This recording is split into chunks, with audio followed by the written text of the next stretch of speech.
Hey everybody, welcome to JLB Sports TV. I am Justin Block, and I'm just here today to talk about Anfield a little bit. Now, as you guys know, if you've been following me on Twitter or following the channel, I attended 2 Liverpool matches this past week. I was there for the 5-0 defeat of Norwich at the weekend. I was also there on Thursday night for a near magical comeback against Senate.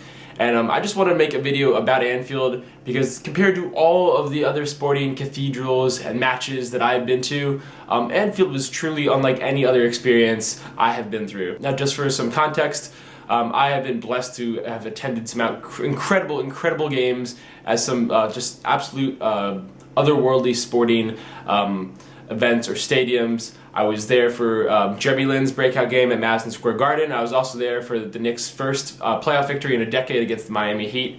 I was also at a Yankee-Red Sox playoff game. I've been to Yankees-Red Sox games, and I was also at Lambeau Field for a Green Bay Packers game. I've also been to Fenway Park, another great old stadium. I've been to Giants-Packers games at the old Giants Stadium and at MetLife. I've been to Giants-Jets games.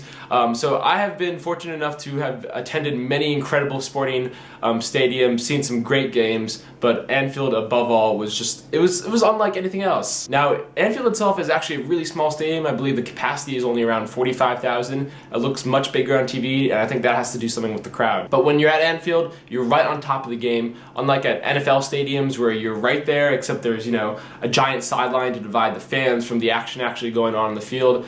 At Anfield, you're right on top of the pitch. You're no more than 5-10 feet away if you're sitting first row from the actual pitch itself. And with a small stadium like that, I noticed that sound tends to get trapped. When the crowd makes noises, it sort of reverberates and stays in the stadium for a while.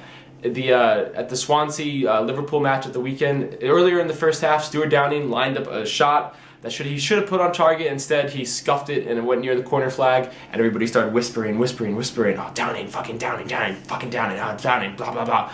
And these whispers and these really sinister tones that was coming from the crowd, it just stayed in the stadium. And believe me, if I was Stuart Downing in that moment, I would have wanted to crawl in, field position, and just hide from everybody else, because at that moment, he was probably terrified and really ashamed of himself for such a bad shot, and the crowd really gets on you for that. It's something that stays in, and it's not anything, it's incomparable to what other stadiums and arenas I've been to, where the crowd gets on you like that, and because of the stadium and how small it is, just noise and just these feelings really get trapped inside of players. And believe me, if the crowd is not on your side at Anfield, I can tell just after 2 matches, players, especially home players, will get tense, and if you're an away player, you will get scared. Now, at the Kop last night, I sat on the Kop end. It was almost like the Kop was the 12th man in Anfield itself. We almost willed Liverpool to advancing last night, and there was actually a guy behind me. It was just non-stop singing, especially from him, just for 90 straight minutes. Come on, Liverpool! Fucking come on! Come on, Liverpool! 90 straight minutes, this guy right in my ear did not shut up, and I absolutely loved it. It was like him, along with the rest of the Kop and the rest of Anfield, almost single-handedly willed Liverpool to that 4th goal. Fortunately, it did not come.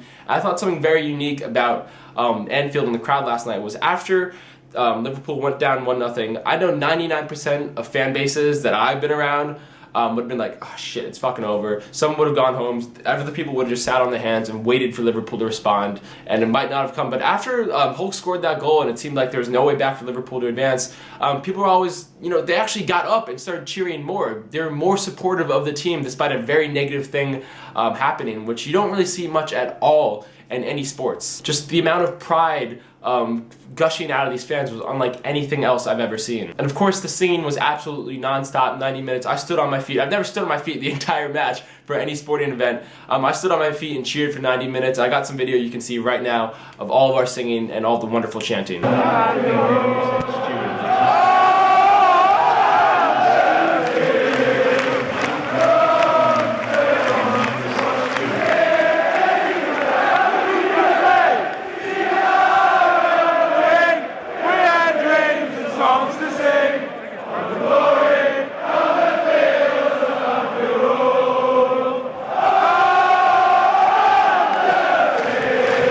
That sort of sensation of winning, or that buzz, was completely palpable. I know it sounds cliche to say this, especially, sports writers have written this before, but it actually felt magical. I don't believe in magic. I'm not that sort of person. I'm not a wizard by any means. But that's the closest you'll get to real magic. Anfield last night, and unfortunately, you know, I haven't been there for other incredible nights at Anfield, but it was damn near close last night, and it was a feeling unlike anything I've ever experienced. It was sort of an out-of-body, almost religious experience for me.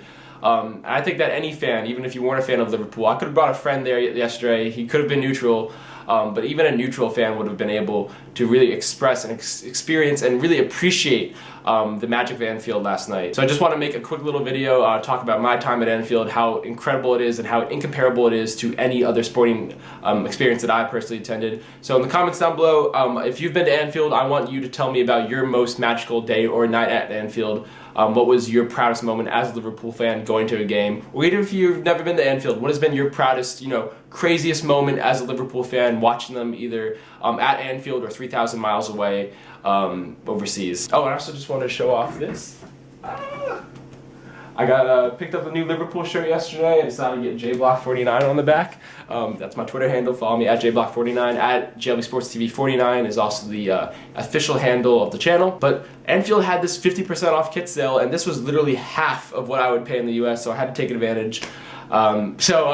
Great times all around.